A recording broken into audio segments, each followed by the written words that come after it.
तो हेलो दोस्तों, मैं हूं उदल यादव और एक बार फिर आपके लिए लेके आ गया हूं मशीन लर्निंग का एक नया लेक्चर। तो इस लेक्चर में हम पढ़ने वाले हैं जो कि हम पढ़ चुके हैं, लीनियर और लॉजिस्टिक रिग्रेशन के बीच का डिफरेंस, कि इनमें बेसिक डिफरेंस क्या होता है।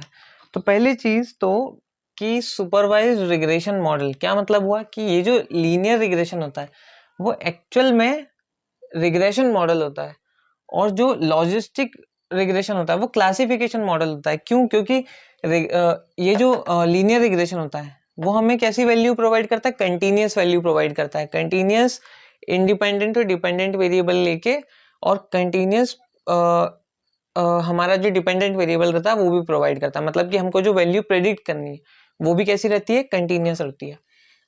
ठीक है, और ये क्या करता है? ये कैटेगरिकल डेटा प्रोवाइड करता है। ये इनपुट में तो इंडिपेंडेंट वेरिएबल कैसा रहता है इसका? कंटीन्यूअस। लेकिन ये डिपेंडेंट वेरिएबल मतलब जो प्रेडिक्ट करना होता है वो कैसा देता है?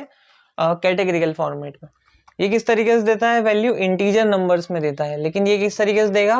0 या 1 में। 0 या 1 में हमने देखा था कि या तो कोई चीज होगी या नहीं होगी, या किसी को बीमारी कोई सी है तो हमने इनपुट लिए बहुत सारे, लेकिन हमने बाद में क्या बताया कि या तो आपको बीमारी है या वो बीमारी नहीं है। बस इतना सा ये आउटपुट में प्रोवाइड करता है। नेक्स्ट चीज क्या है? No activation function used. और यहाँ पे लीनियर रिग्रेशन में, लेकिन लॉजिस्टिक रिग्रेशन में क्या होता है? सिग्मॉइड एक्टिवेशन फंक्शन यूज होता है। सिग्मॉइड एक्टिवेशन फंक्शन क्या होता है? मैं यहाँ पे एक बार और बता देता हूँ आपको।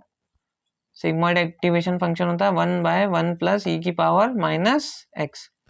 ठीक है, तो ये आपको याद होना चाहिए क्योंकि ये बहुत ज्यादा इंपॉर्टेंट फॉर्मूला है। ये मशीन लर्निंग में कई जगह पे यूज होता है। नेक्स्ट चीज क्या है? No need of threshold value. जैसे कि थ्रेशोल्ड वैल्यू जो होती है वो इसके अंदर नीड नहीं होती, क्योंकि ये कैलकुलेशन से यहाँ पे निकाल के दे देता है आंसर। लेकिन जो लॉजिस्टिक रिग्रेशन होता है उसके अंदर भी कैलकुलेशन तो होता है, लेकिन किस टाइप से होता है? एक थ्रेशोल्ड के बेसिस पे होता है। थ्रेशोल्ड कहाँ से कहाँ तक होती है? जैसे 0.5 एक थ्रेशोल्ड वैल्यू है, अगर इसके नीचे रहेगा तो हम उसको फॉल्स मानेंगे, और उसके ऊपर रहेगा तो ट्रू। मतलब कि 0.5 से नीचे है तो 0 है, 0.5 से ज्यादा अगर है प्रोबेबिलिटी तो, या फिर इसका जो हमारा आंसर आता है तो हम उसको मानेंगे 1। ठीक है, इतना क्लियर है? उसके बाद क्या है?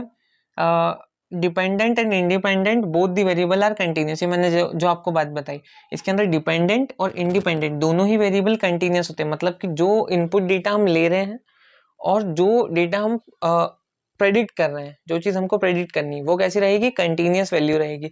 लेकिन यहाँ पे क्या आता है? Only independent variable is continuous, क्योंकि हमारे पास यहाँ पे इंडिपेंडेंट वेरिएबल यानी कि जो डेटा हम इनपुट में ले रहे हैं, ठीक है, वो कैसा रहेगा? कंटिन्यूस रहेगा। लेकिन जो प्रेडिक्शन आएगी हमारी वो कैसी रहेगी? कैटेगरिकल रहेगी, वो कंटिन्यूस नहीं रहेगी। ठीक है, तो ये था बेसिक डिफरेंस लीनियर और लॉजिस्टिक रिग्रेशन के बीच में। और इसके मिलते हैं अगली वीडियो में। Thank you.